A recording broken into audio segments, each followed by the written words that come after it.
Sa mga nagdaang kabanata ay tahimik nga silang pinapanood ng strategies ng Heavenly Emperor na si Dao Xuan.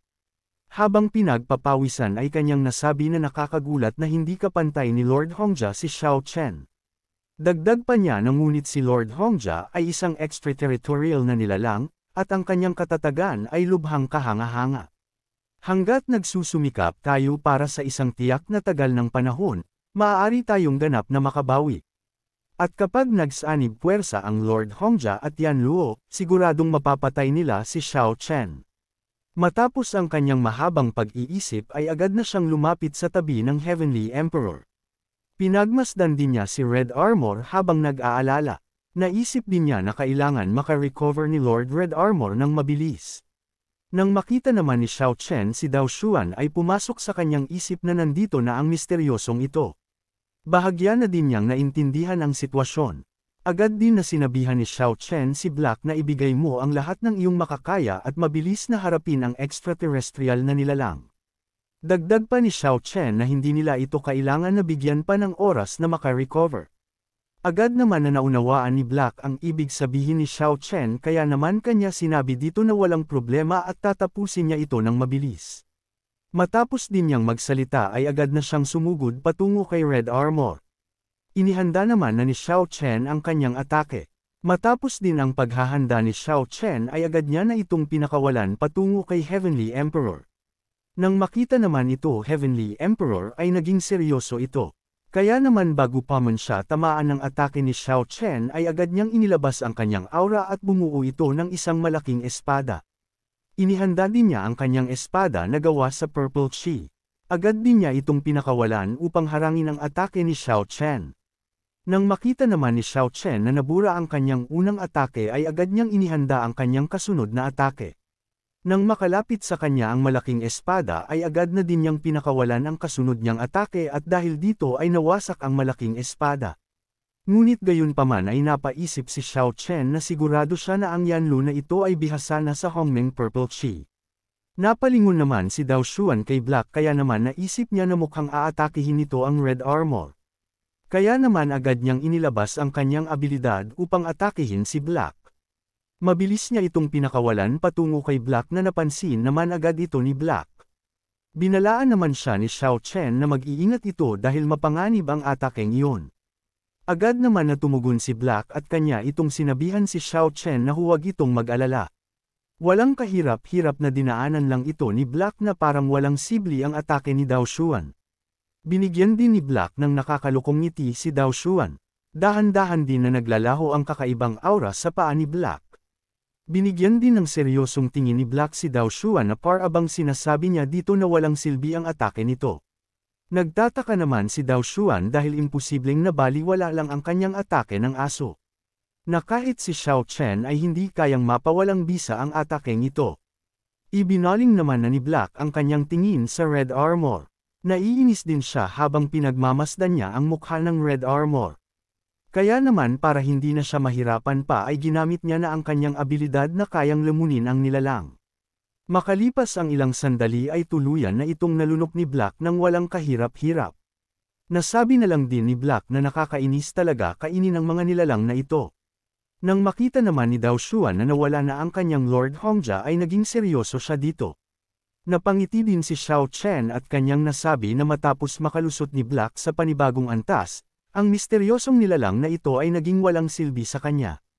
Habang si Dao Xuan naman ay tumulo na lamang ang kanyang pawis nang makita niya ang nangyari sa kanyang Lord Hongja. Hindi din siya makapaniwala na ganun-ganun na lamang naglaho ang kanyang Lord Hongja. Ngunit ang kanyang pag-aalala sa Red Armor ay napalitan ng pagkagulat nang makita niyang lumitaw sa kanyang harapan si Xiao Chen. Agad din na inihanda ni Xiao Chen ang kanyang atake. Nabahala naman si Dao Xuan ang kanya itong makita dahil hindi maganda ang kanyang sitwasyon. Ngunit bago pa man siya makagawa ng anumang aksyon ay agad nang pinakawalan ni Xiao Chen ang kanyang atake. Pilit naman niya itong nilabanan upang mapigilan pa ang atake ni Xiao Chen. Ngunit ang kanyang ginawa ay naging walang silbi na sabi pa nga niya na hindi mapapawi ng ambon ang gintong liwanag na ito. Dagdag pa niya na paano ito nangyari. Sarkastiko naman siyang sinabihan ni Xiao Chen na kung sa tingin ba nito ay ang ganoong paraan ay gagana muli sa kanya. Nagpapatuloy ang ginagawa ni Xiao Chen habang si Dao Xuan naman ay nababahala na sa nangyayari. Makalipas pa ang ilang sandali ay sumabog sa katawan ni Dao Xuan ang malakas na aura ni Xiao Chen. Habang ang Heavenly Emperor naman ay hinayaan niya itong mangyari kay Dao Xuan at gumagawa lang siya ng kanyang barrier. Kalaunan ay lumabas na lamang ang usok sa bunganga ni Dao Xuan at nawalan na ito ng malay. Bumagsak ng dahan-dahan pababa si Dao Xuan dahil sa wala na itong malay. Wala namang naging reaksyon ang Heavenly Emperor sa nangyari kay Dao Xuan na kanyang strategies. Nahalata naman ni Xiao Chen ito kaya naman kanyang sinabihan ang Heavenly Emperor na lumalabas na mukhang hindi ka isang tanga. Sinabi naman ni Heavenly Emperor na paanong hindi niya makikita na ang misteryosong taong ito ay matagal nang may kakaibang puso. At ang rason kung bakit nagpanggap siyang hindi niya ito naiintindihan ay para makita kung anong klaseng kalkulasyon ang nilalaro niya.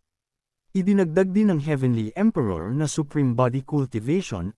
Naisip ko na ako ang magiging unang malakas na tao sa mga tao na kalusot sa realm ng immortalidad.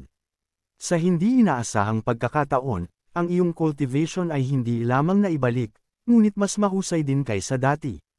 Naniniwala akong nasa immortal realm ka na ngayon. Nakangiti naman itong sinang-ayunan ni Xiao Chen at hindi niya ito itinanggi.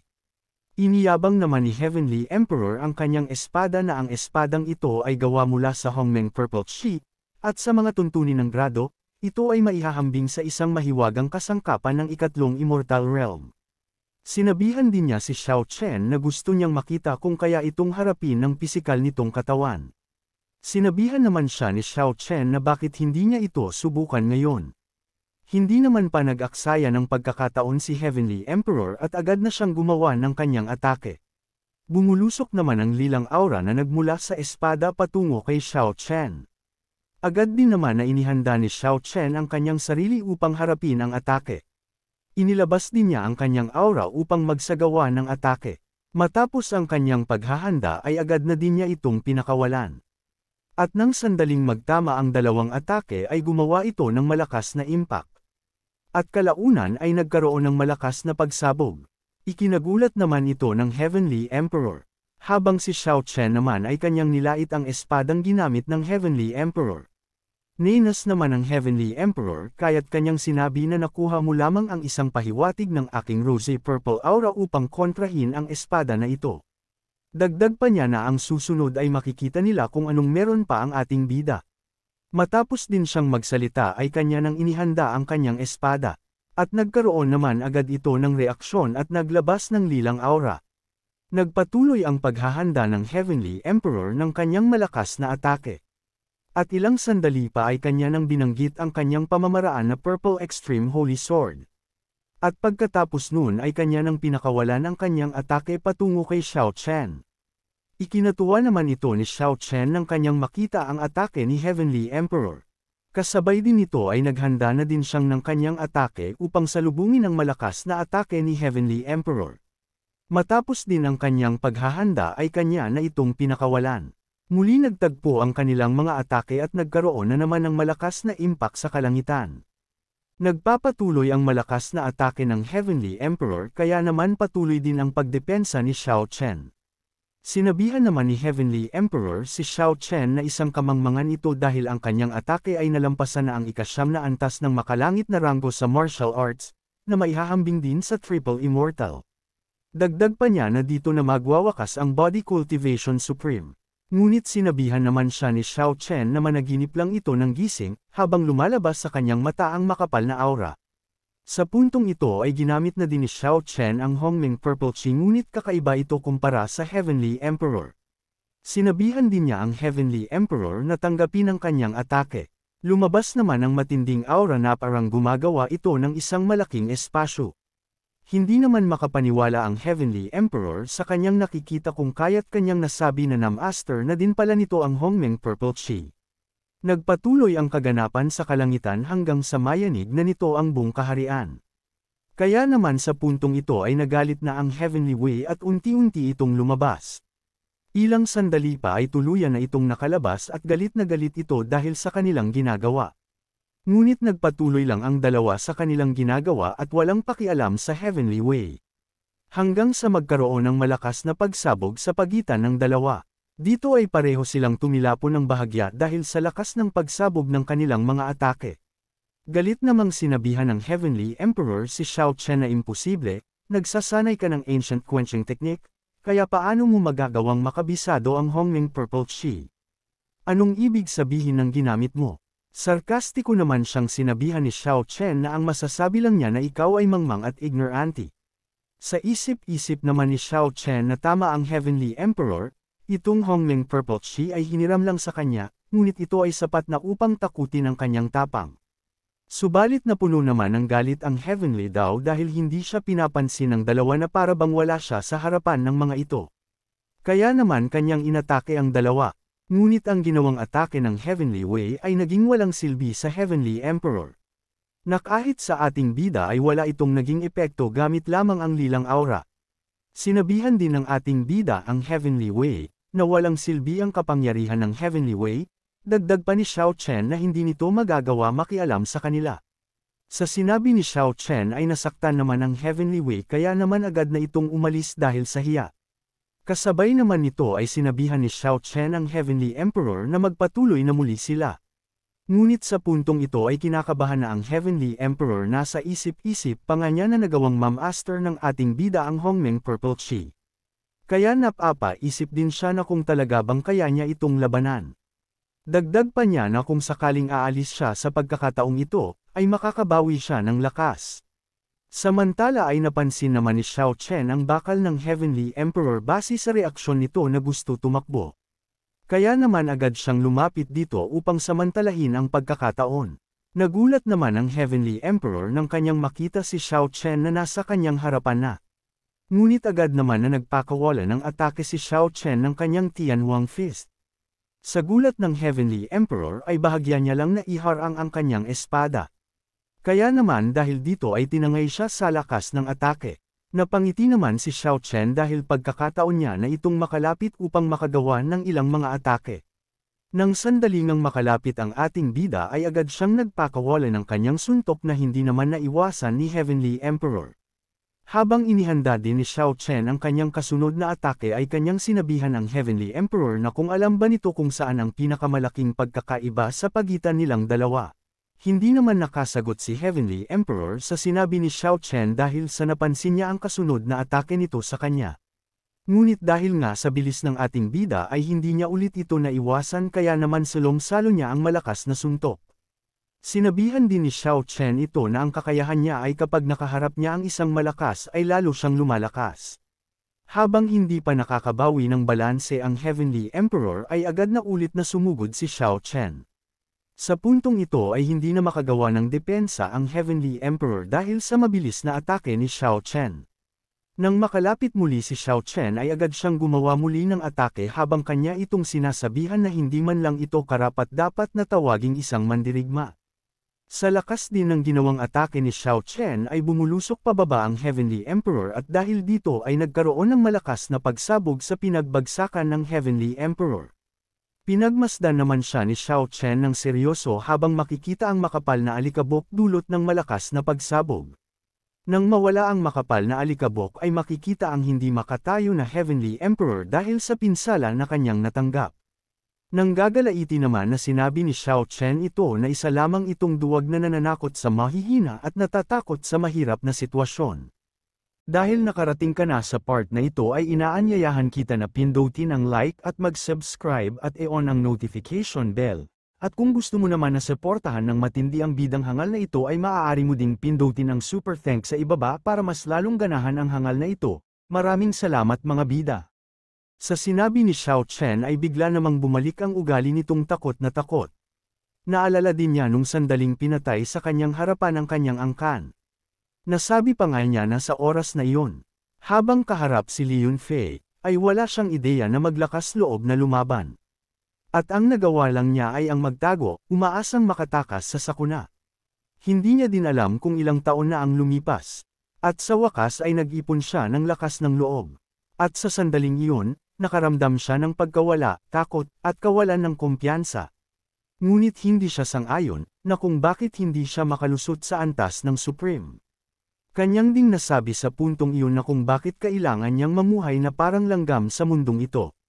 Hanggang sa araw na iyon, nakilala niya ang isang taong nag-aangkin na Dao Xuan at sinabing matutulungan niya siya sa pagkamit ng hegemonya. Sa tulong na ito, ilang dekada na akong natutulog, at ginagamit ang kapangyarihan ng pananampalataya upang mabilis na mapabuti ang aking cultivation.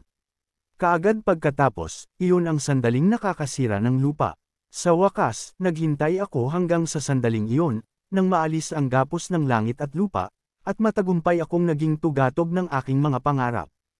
At syempre, alam ko ang lahat, na si Dao Xuan ang tumulong sa kanya at sa mga planong iyon. Seryoso din niyang sinabi na pero wala siyang pakialam. Dahil kailangan niya lang maging mas malakas at magkaroon ng lakas. Nasabi na lang ni Xiao Chen nang makita niya ang seryosong mukha ni Heavenly Emperor na kung bumalik na ba ang fighting spirit nito.